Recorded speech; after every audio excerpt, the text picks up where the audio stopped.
All right, good morning, everybody. Ooh, backlit, frontlit, backlit. All right. I'm looking at the camera. I know the camera's over there. I wish I knew it was. Oh, it's so hard to look there. Or you can tell.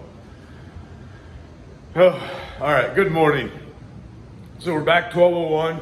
This is the day next after I started. You hear the furnace going. Let all my warm air out, so warm it up a bit. Left the door open like a dummy. Coming down into the basement. And this is basically just a video of the photograph I posted. Whoop. I haven't done anything else. I just got here. But this is where we're at right now. These are all the buckets of dirt. Then I got to haul up those stairs to a wheelbarrow up there.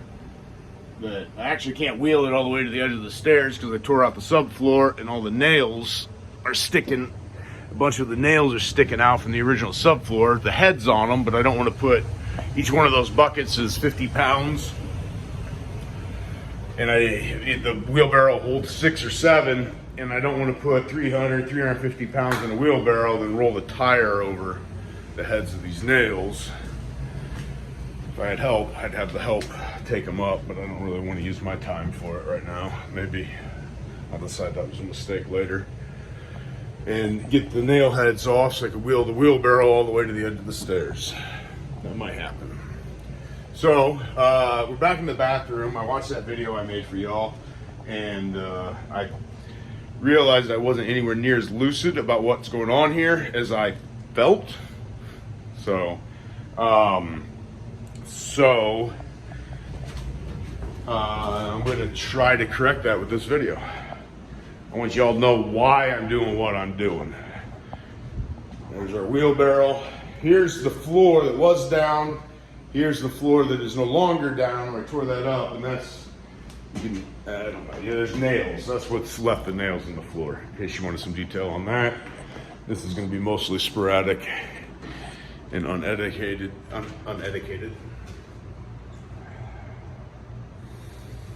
Good morning. So,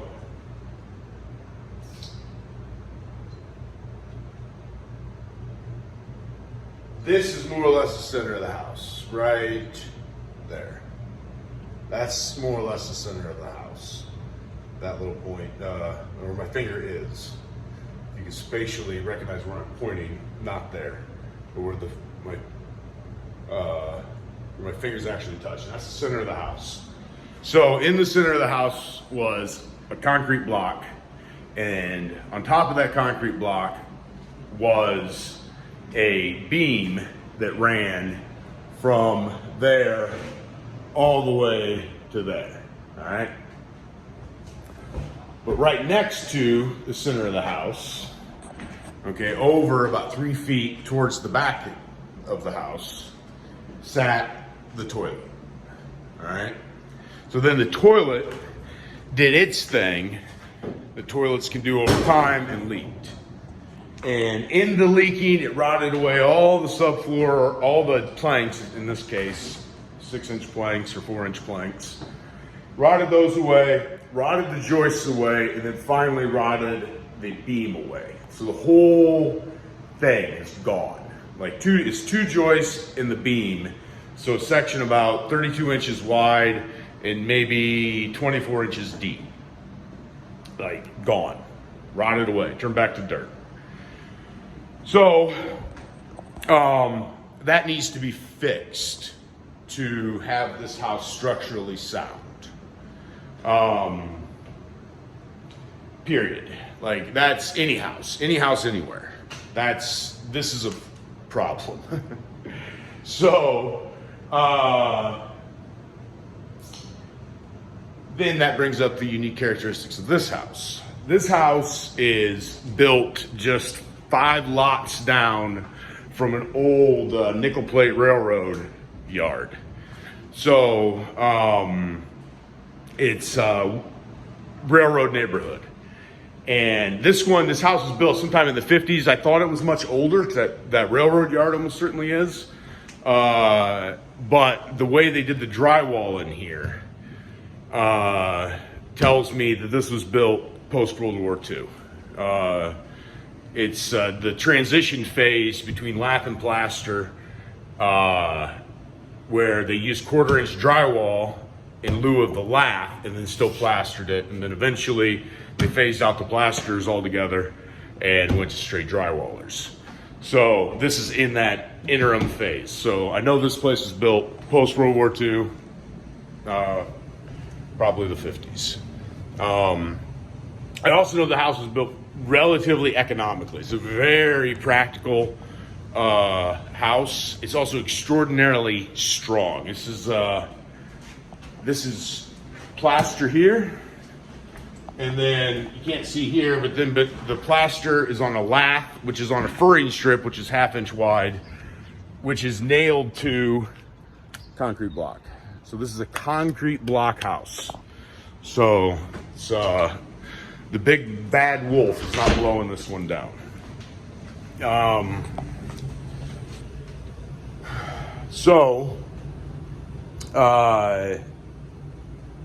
It's pretty cool, actually. It's very rare. I'm going to keep my eye open, but I don't know that I've seen another concrete block house. So,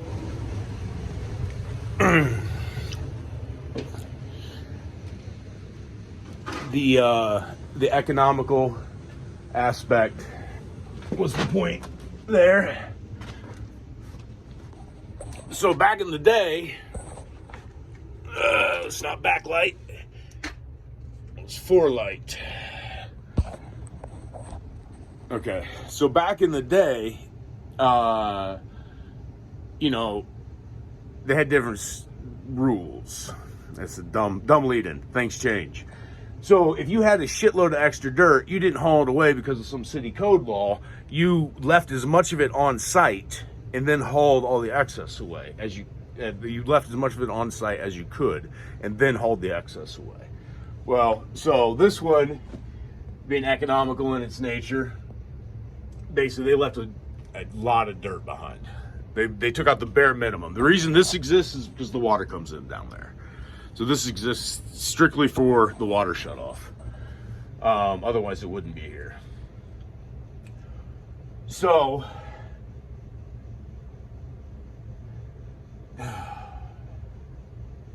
this thing's brutal, I'll be honest with you. This is hard to digest looking at it. I don't have a clean plan. I know I have to remove the dirt, so I'm removing the dirt. And I want to be careful that I don't get gun-ho and remove more than is necessary.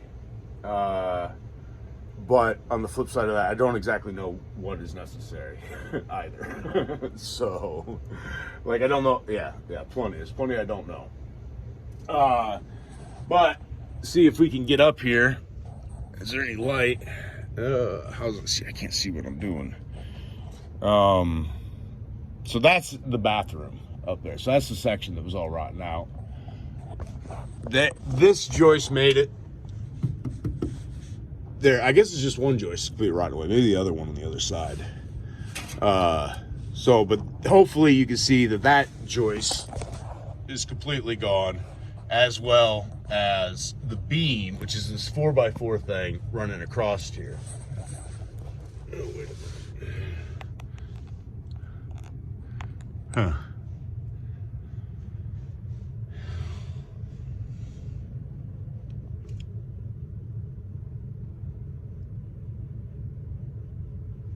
All right. So it looks like the dip from the front of the house to the center is actually from this footer settling. I think this is actually the chimney. So I think this chimney's probably actually physically dropped. Probably pretty close to whatever that drop is sunk into this here. And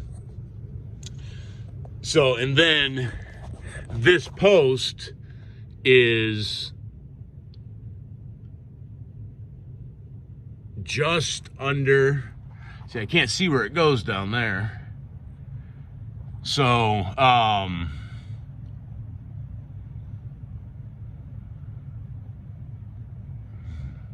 can see it goes over the top of this. This runs under it. That's what's down there. This is the old crap pipe. What a beast, huh? What a beast. All right, so this is the morning check-in. Love y'all. Ciao.